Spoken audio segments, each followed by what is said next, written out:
Oke, selamat pagi semuanya. Kembali lagi bersama kami di sini di Cung Bike Shop. Begini suasana pagi hari ini di bengkel. Lumayan banyak motor yang ada di sini. Di sini ada CBR RR Repsol, ada R25. Ini juga ada R25. Ini Ninja 250 yang old. New Ninja 250. Ini ada Aerox 155. Di sini juga ada servisan R25. Nah, jadi pernah nggak sih kalian itu tidak merasakan perubahan apa-apa setelah melakukan servis kepada motor kalian? Nah, di sini kita bersama Pak Ustadz. Mungkin Pak Ustadz punya banyak hal yang bisa dijelaskan. Oke, kali ini saya akan berikan sebuah video di mana seharusnya servis itu bagaimana, ya. Karena kita nggak bisa pungkiri, memang pada umumnya yang dilakukan servis itu biasanya kayak gini. Nah ya, kita nyalain motor, terus disemprot-semprot, terus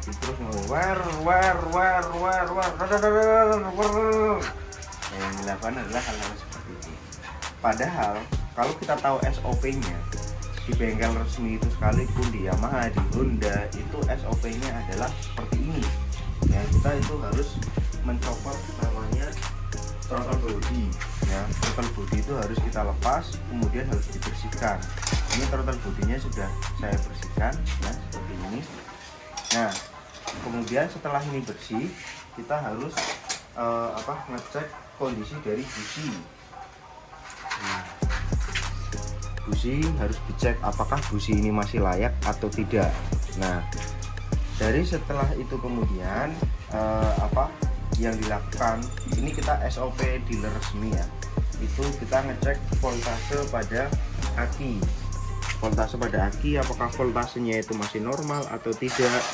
Dan kemudian juga mengecek kelistrikan antara lampu sen, kemudian klakson, itu harus dicek semua.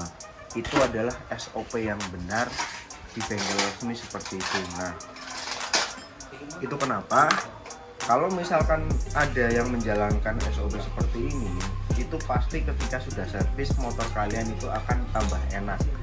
Cuman kalau pada dasarnya memang orang-orang servis itu lebih sering melakukan semprot karbon thinner, itu ya, satu itu akan mempercepat pengerusakan pada area klep, di mana nantinya area klep itu akan gampang bocor. Nah, itu seperti itu. Nah, saya nggak memungkiri, sebenarnya saya ketika nyervis itu hanya melakukan SOP yang dilakukan di bengkel resmi, yang seharusnya dilakukan dengan beberapa tambahan, ya. Tambahan yang pertama itu adalah kita akan nyervis namanya kaliper. Kaliper kita servis. Kalau misalkan olinya sudah terlalu tua, kita ganti. Bentar dulu, jangan kumpul dulu. Ya, itu depan maupun belakang. Kemudian kita akan membersihkan rantai, ya. Bersihkan rantai, kita bersihkan, kemudian kasih pelumas.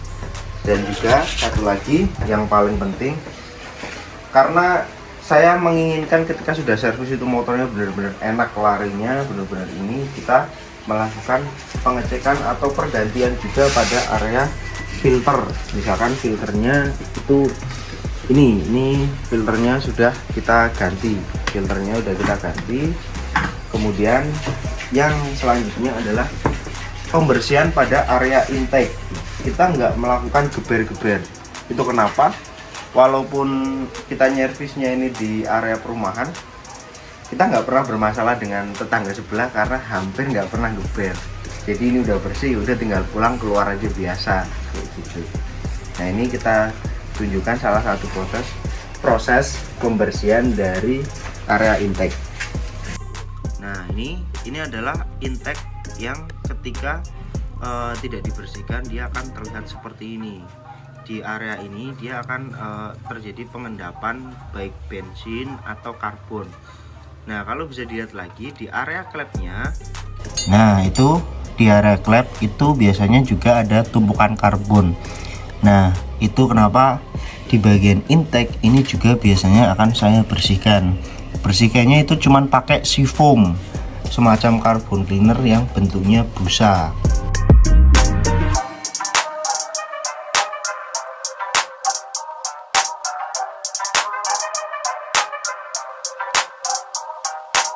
Dengan proses yang seperti ini, itu maka bekas dari karbon dan sisa-sisa dari bahan bakar itu dia akan keluar ya. Itu terlihat. Ini biasanya kalau ada hijau-hijau ini, motor ini menggunakan pertalite.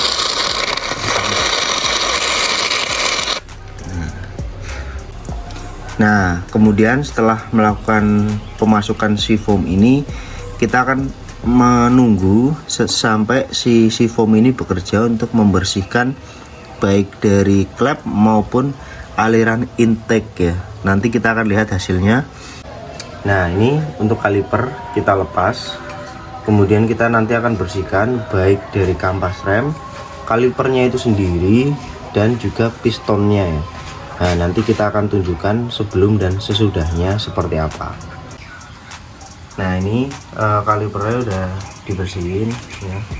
Tujuan pembersihan kaliper ini supaya adalah dia itu nggak macet ya. Jadi antara piston ini dia keluarnya bareng, dan yang paling penting slidernya ya. Ini dia tadinya ngarat, ini kita sudah amplas. Kemudian nanti kita akan kasih grease lagi, karena biasanya ini di bagian ini tuh kering ya.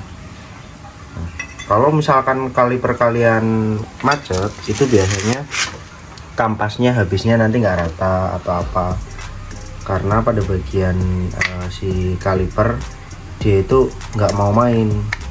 Harusnya dia itu kaliper itu dia floating ya, bergerak ke kanan ke kiri menyesuaikan si disk ini. Jadi nanti dia habisnya akan bareng. Nah, kayak gini.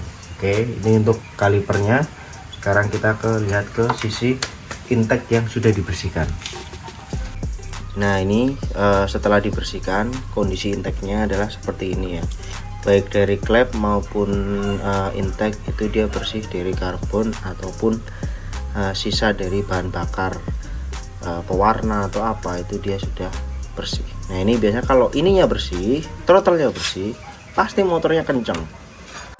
Nah, oke, kemudian pada bagian rantai kita akan lakukan pembersihan ya. Pembersihannya dengan menggunakan degreaser. Ini degreaser ya yang saya bikin sendiri, tutorialnya udah ada. Silakan kalian cari di playlist ya. Nanti saya tunjukkan bagaimana caranya. Nah, oke ya. Pertama kita nyalain motornya, kemudian masukin gigi.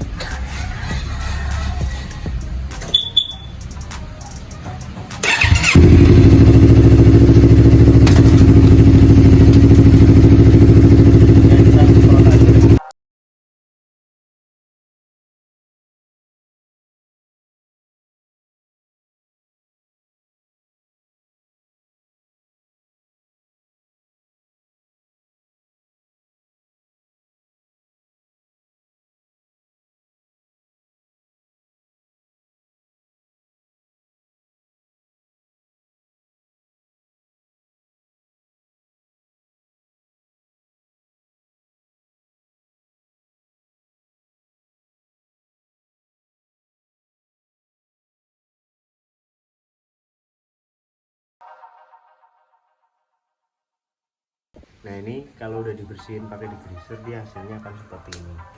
Jadi nggak ada sisa chain loop yang lama atau apa, itu dia bersih ya. Dia nggak kena ini apa, nggak ada sisa-sisa minyak-minyaknya, itu dia udah nggak ada. Kalau seperti ini kan otomatis rantainya jadi kering. Nah, kemudian tahap selanjutnya adalah pemberian chain loop. Penyemprotan chain loop itu bukan seperti ini, tapi yang benar adalah ya dari seperti ini ya. Ini saya contohkan.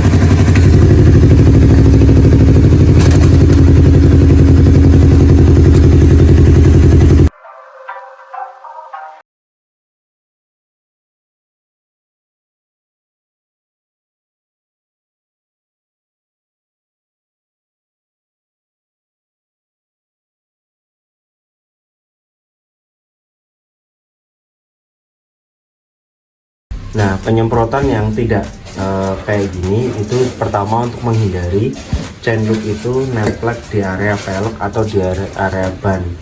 Nah, jangan lupa selalu gunakan chain loop yang berkualitas. Nah, ini kenapa harus pakai yang berkualitas? Karena kalau chain loop yang berkualitas, dia begitu udah disemprotin, dia melengket ya. Jadi dia nggak akan tercecer kemana-mana. Kan ada itu beberapa chain loop yang biasanya murah itu atau oli bekas, itu dia malah justru akan tercecer ke area sini semuanya. Karena apa? Karena dia itu tidak mengeras ketika sudah disemprotkan seperti itu. Nah, ini oke, finishan terakhir ini udah selesai untuk servis. Jadi seperti ini servis yang dilakukan di Changwai Shop. Nah, silakan kalau kalian mungkin ada rekan-rekan mekanik atau bengkel yang mau meniru tutorial yang saya lakukan, itu monggo silakan. Atau mungkin kalian nggak bisa dipungkiri, mungkin di tempat kalian servisnya nggak seperti ini, kalian bisa request, Mas servisnya kayak gini. Saya rasa bengkel ataupun mekaniknya biasanya mau melakukan hal tersebut. Oke, terima kasih, sampai jumpa di video selanjutnya. Mohon maaf, ini saya lama nggak ngupload, saya harus nunggu kameramen dulu ya, karena saya terlalu sibuk dengan ini, jadi nggak bisa megang kamera sendiri kayak dulu lagi, itu nggak bisa ya. Oke, jadi demikian, sampai jumpa di video selanjutnya. Stay young, ride fast.